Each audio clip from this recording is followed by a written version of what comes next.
Salve.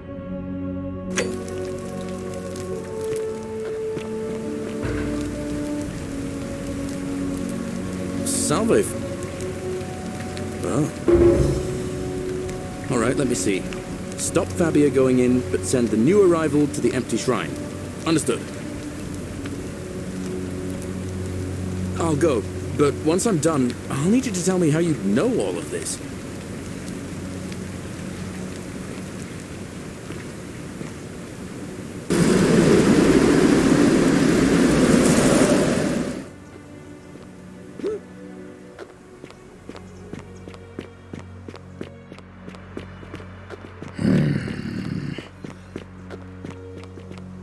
Greetings and salutations.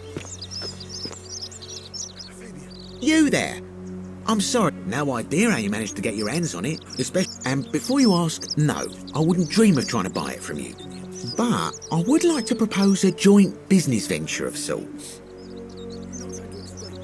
Tell me, do you have any idea how people here end up as golden?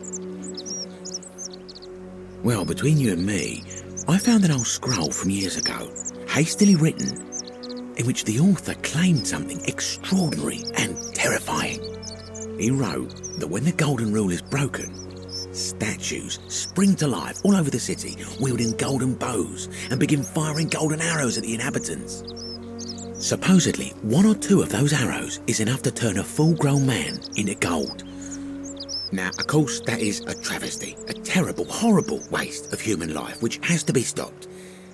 And yet, on the other hand, I can't help but think of a tale told by that Greek fella Aesop, the goose that laid the golden egg. Use your... And even if we were to...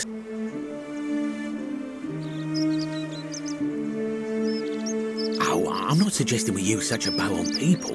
There's no profit in breaking the golden rule. Excellent. So the first question is, how do we get our hands on one of those golden bows? Now...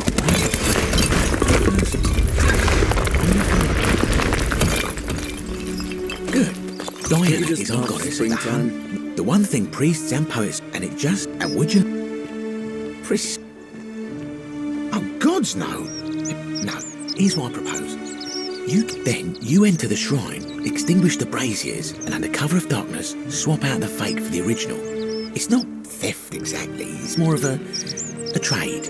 But make no mistake, this is a dangerous path, and there's no way of knowing where it will lead. But in my experience, all the... Now, you must... So, are you in, partner? Wonderful. Now, if you'll hand over your bow, I can get started applying a layer of gold leaf. This is a quality weapon. Now, bear with me. And here we are.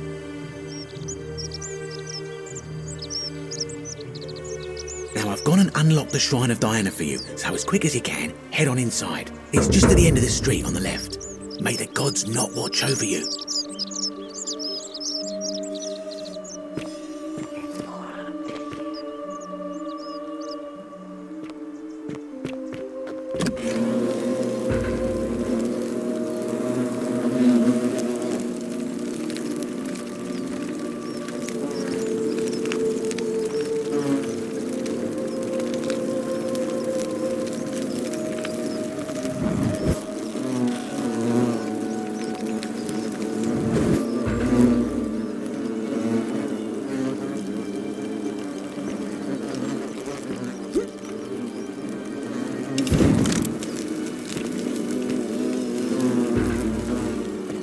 Is that you, partner? Wonderful. And yet you did. And now, here we are. With... No, technically, I never said that. I said, if we were to split all those... It's hardly my fault if you can't tell the difference between a hypothetical and a promise now. Oh, I do love a good loop.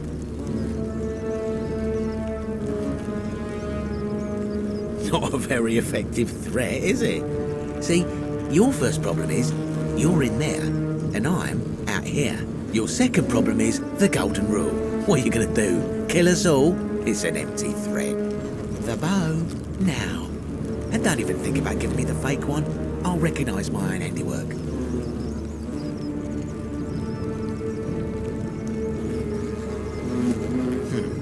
I would reconsider my position quickly if I were you. I'm not sure if you noticed, but you're stuck in there with a hornet's nest, and they can be rather aggressive toward intruders. You know, some say it takes 27 hornet stings to kill a man, but I always wondered how anyone could have known that. Let's find out how many it takes to kill a woman, shall we?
My beloved Galatea, I write this so that one day, when we're finally together, you will understand what I've done and why I had to do it.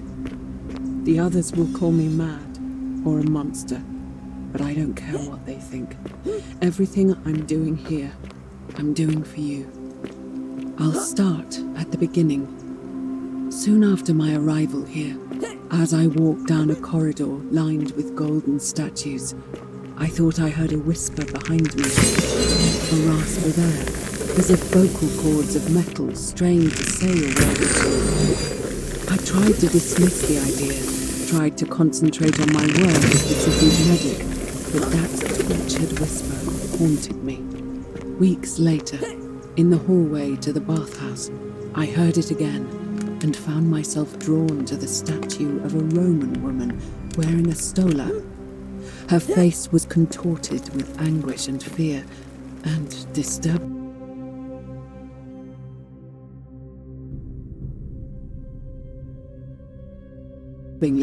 it was as if she was looking right at me.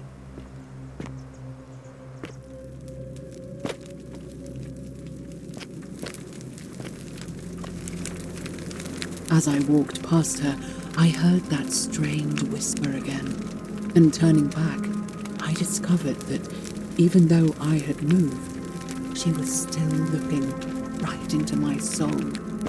That was when it dawned on me. This was no statue. This was a woman trapped within that golden prison. Naturally, I told the others, but when I could not reproduce the results of my experiment, they would not believe me. But from that moment on, I knew the full horror of this place. Immobilized within these statues are living human beings. It was that day, my love, that my heart broke.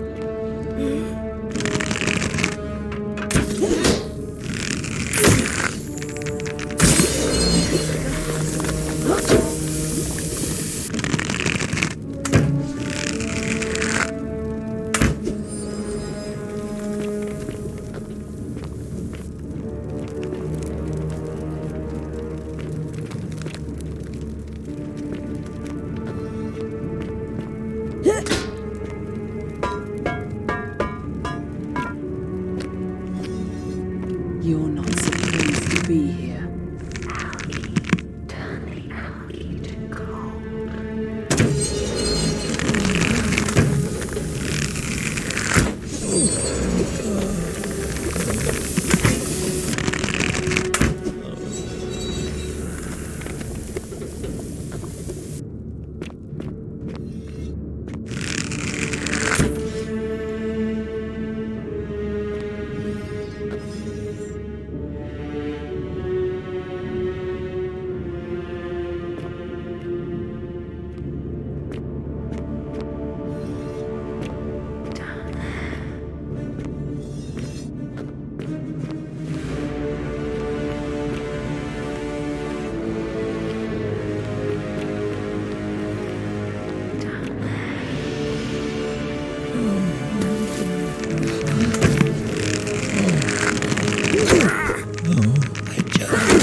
Help us.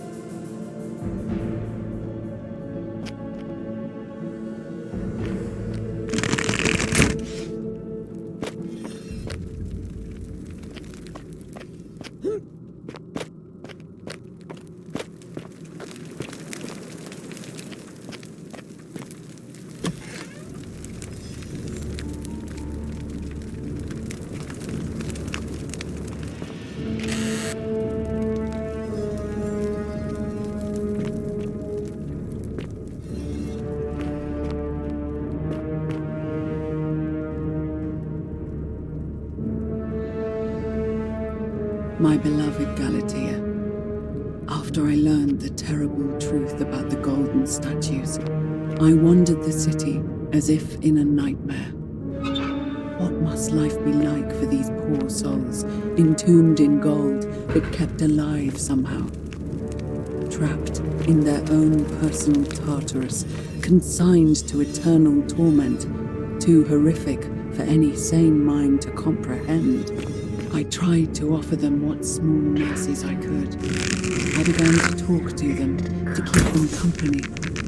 I'd imagine backstories for them, give them names, and tell them of the world, of the histories and stories I'd learned as a child. As the others became more concerned by my charity, I sought solitude from them, preferring the company of my tormented charges. Discovering the way into the abandoned place, I began to spend my days walking the halls and sharing with its occupants ancient tales, my mind turning to those of Apollo and Daphne, Perseus and Medusa, and Pygmalion and Galatea. Pygmalion, the sculptor who fell in love with a beautiful statue, and who, praying to Aphrodite for aid, discovered that his beloved Galatea had come to life. It was then that I heard you whisper to me, Galatea. Forgive me. I know that is not your real name, just one I have borrowed from a story. But when I turned to look at you, I saw the most exquisitely beautiful woman I have ever known. Your face, forever frozen in a look of haunting sadness. Our meeting gave me new purpose, to free you from your golden prison, so that I might one day hear you speak, not just but true meaning to me. So I gathered tools for the long and difficult task ahead, barred the doors to this place, and set to work.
My beloved Galatea, my attempts at freeing these souls from their golden prisons have not been going to plan.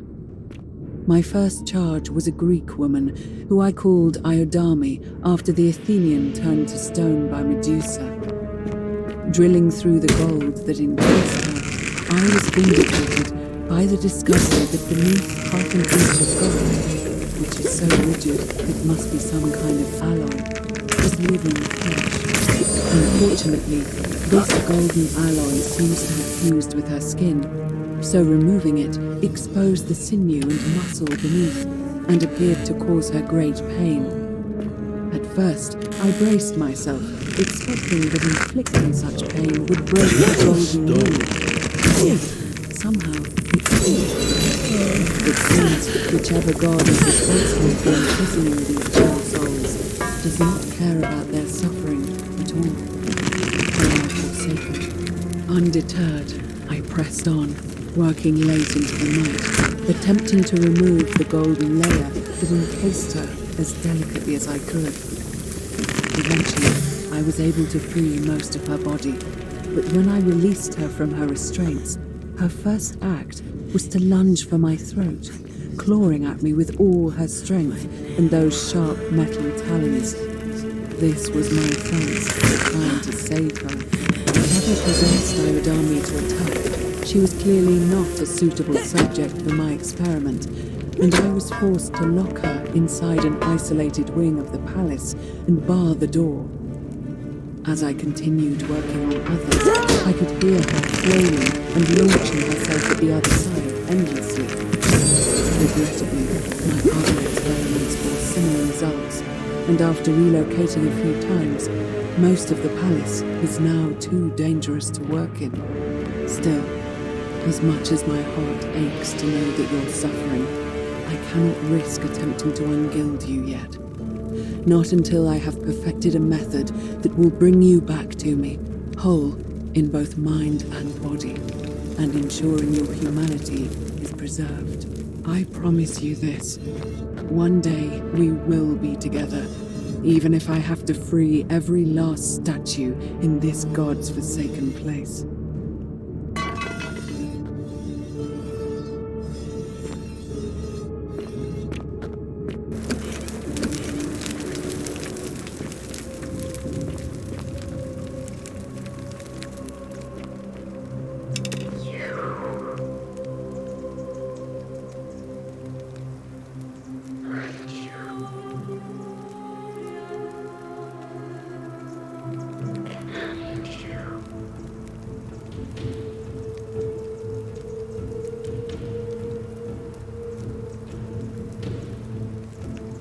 And you must be the wretched snake who broke into my palace and disturbed my experiments.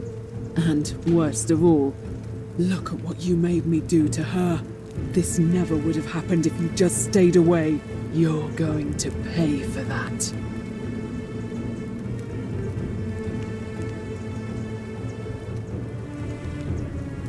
And you think I care about that? I don't care what happens to me, as long as you get what you deserve.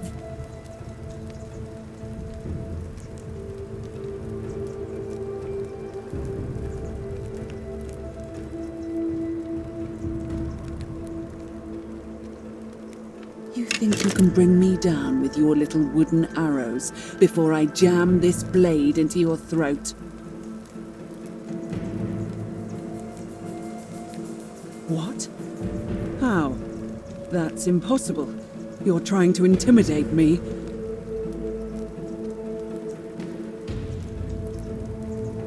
Liar.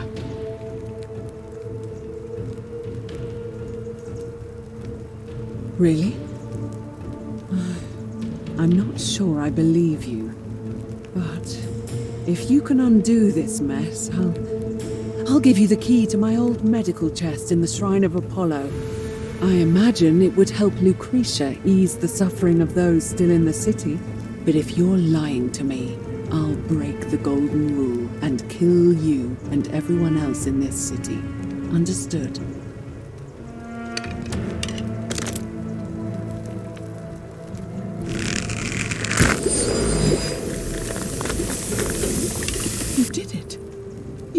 away her pain. I don't know what to say. Thank you, thank you. I swear I will never harm her again. I swear it. I'll stay here to keep her company. But these poor souls, what can be done for them? I've tried everything I can. I fear the only one capable of releasing them properly is whichever god doomed them in the first place. In any case, I must honor our bargain. Here's the key I promised you. It opens a chest in the Shrine of Apollo. I believe there are a few things in there which may be useful to Lucretia.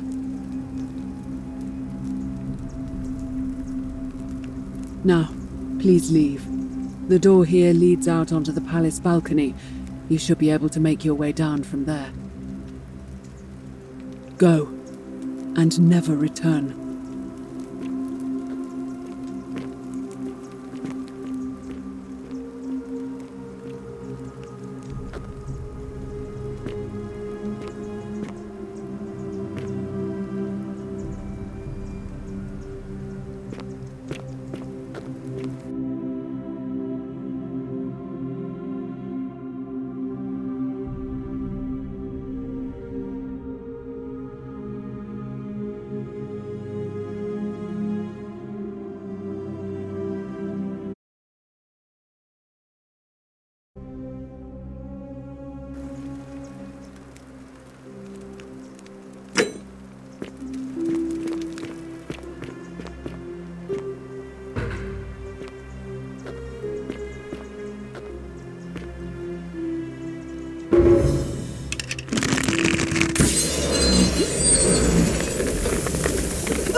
What the?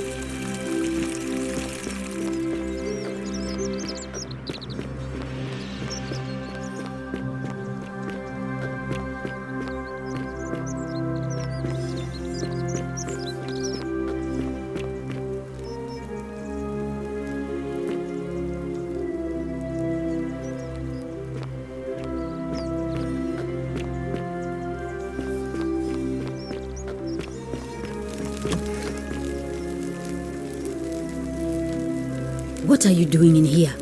Can't you see this? She needs the resin of a plant called silphium. It's too late. She just slipped. No.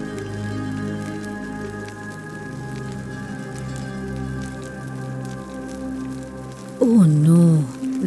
But that... Anything? Of course. Just hold still and I'll have you patched up in no time. There. All better. Now, was there anything else? Sure. What? I haven't... Gladly. She was and I... And so... And now... Well, get me. I don't care how... I swear.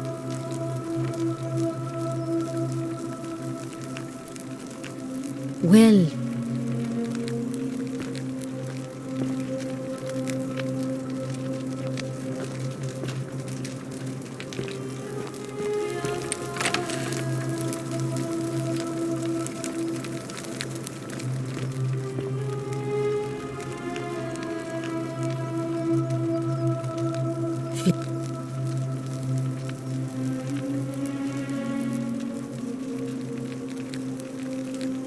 Well, come back if you get sick or injured.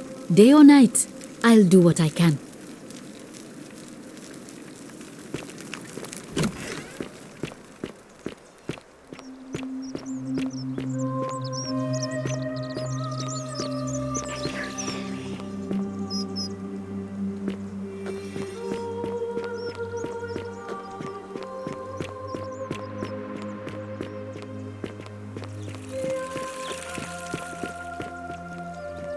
Are All they? weapons are to be tossed into the chasm.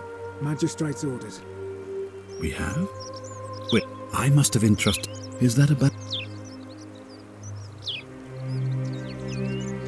You broke it. Why in Pluto's name would you do that? You just wanted. What is wrong with you? Do you fancy yourself as mortar, holding the threads of our fate in your hands? Look, it's unfortunate, but all that matters now is that you make use of what you've learned. And now, I assume you've sought me out again for a reason. Of course, what is it?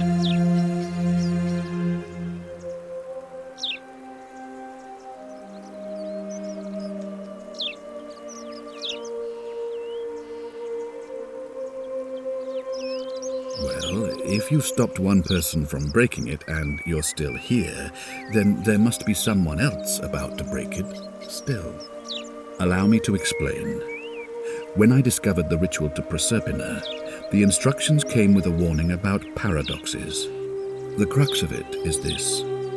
If you do anything to change the course of history in such a way that your very being here is impossible, you will have created a paradox. To illustrate, when the golden rule is broken, I will open the doorway that will bring you here to prevent it from being broken.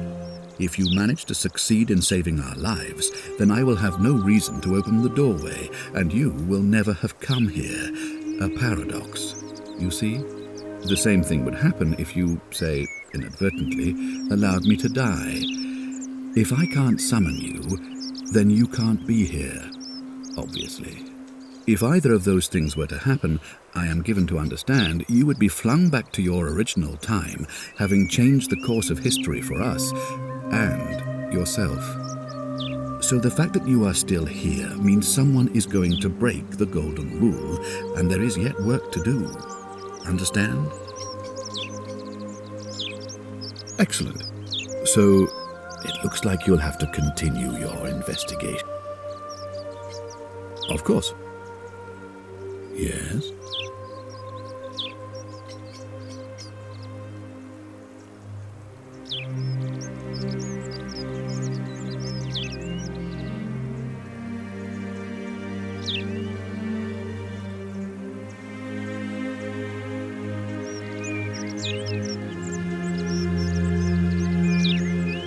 Why do you say that?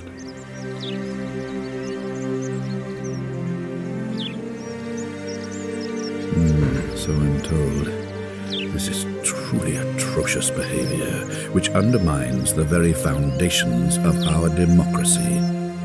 Thank you for bringing this to my attention, but before we proceed, I must ask, are you sure he's the one? Well then, in that case, as much as it pains me to do so, I must act decisively to ensure the survival of my people.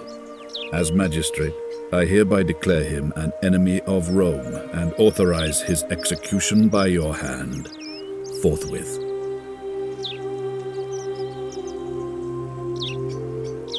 I don't believe so, no. It's not a crime to carry out the lawful order of a magistrate.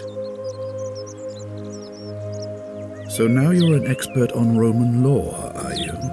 Listen to me. We are cut off from the empire down here, fending for ourselves on the brink of annihilation. If ever there was a time to dispense with legal procedure, it would be now. Think of it as an act of preemptive self-defense.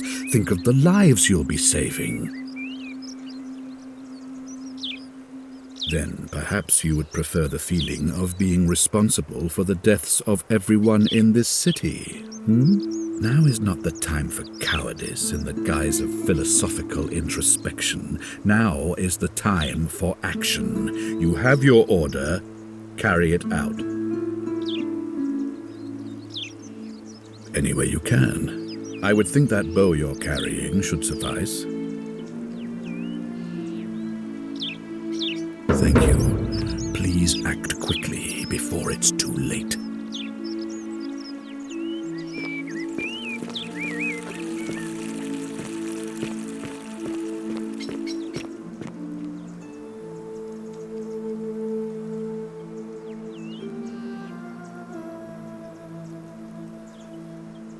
Whatever.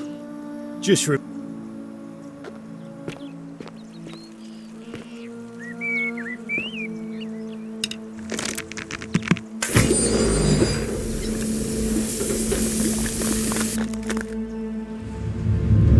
many shall suffer for the sins of the one.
Of course.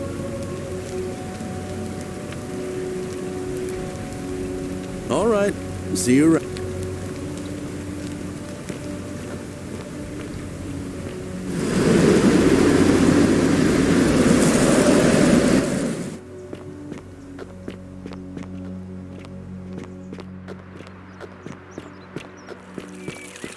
Fear is proof of a degenerate mind.